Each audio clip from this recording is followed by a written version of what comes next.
दूसरी इंपॉर्टेंट चीज वो एफएनओ का सर्कुलर। वीरू के पास जाऊं आज की स्ट्रैटेजी पर, उससे पहले मैंने कहा था दो इंपॉर्टेंट क्यूज हैं।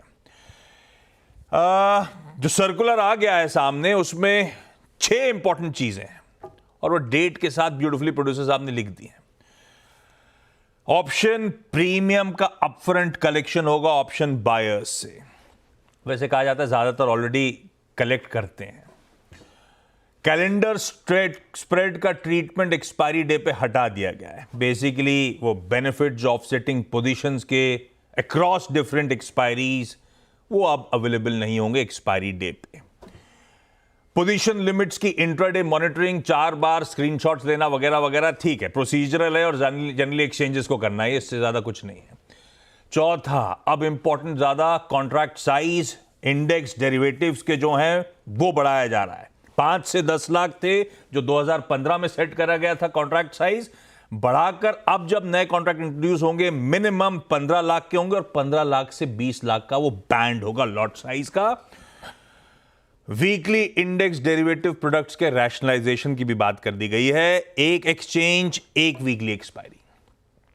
सबके इफेक्टिव डेट्स वैसे स्क्रीन पे लिखी हुई हैं।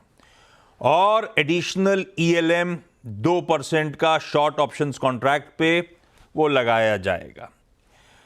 ये सब मामले हैं। वैसे इसमें अब इसकी डिटेलिंग में जान नहीं रहा हूं, ये अपन बहुत बार चर्चा कर चुके हैं। वो जो सेबी का ड्राफ्ट आया था उसमें 7 प्रपोजल्स थे, 6 मान लिए गए, एक रुक गया, वो नंबर ऑफ स्ट्राइक्स के रिडक्शन वाली बात, और दूसरी स्टैगर्ड वे में इंप्लीमेंटेशन।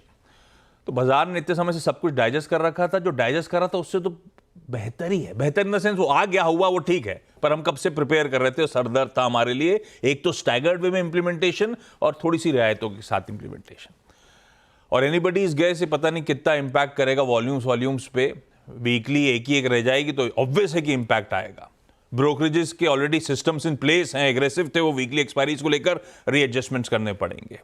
लेकिन वीरू, आपने आई एम श्योर चर्चा करी होगी एफएनओ एक्सपर्ट्स के साथ, क्या मान रहे हैं वो लोग? ये डाइजेस्टेड है लार्जली या कुछ खामियाजा बाजार को भुगतना पड़ेगा? कुछ आइडिया लग पा रहा है वॉल्यूम्स पे किस तरह का हिट, या अभी too early to say that?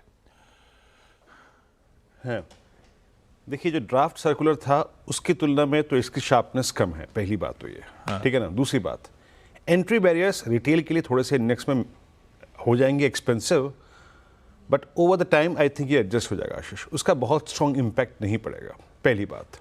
दूसरी, हेजिंग कॉस्ट आपकी कम हो जाए, मतलब ज़्यादा हो जाएगी, इसमें कोई राय नहीं है। हेजिंग कॉस्ट आपकी थोड़ी सी एक्सपेंसिव हो जाएगी।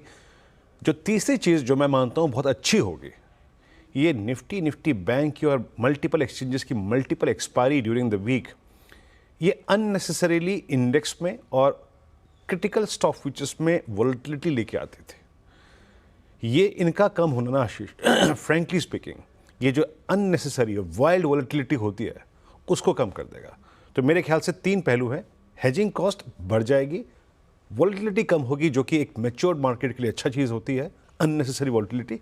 लेकिन जो cost of I think entry है इंडेक्स में, उसका बढ़ना मेरे ख्याल से हफ्ते 2 हफ्ते में एडजस्ट हो जाएगा आशीष, कोई बड़ा इंपैक्ट नहीं पड़ेगा।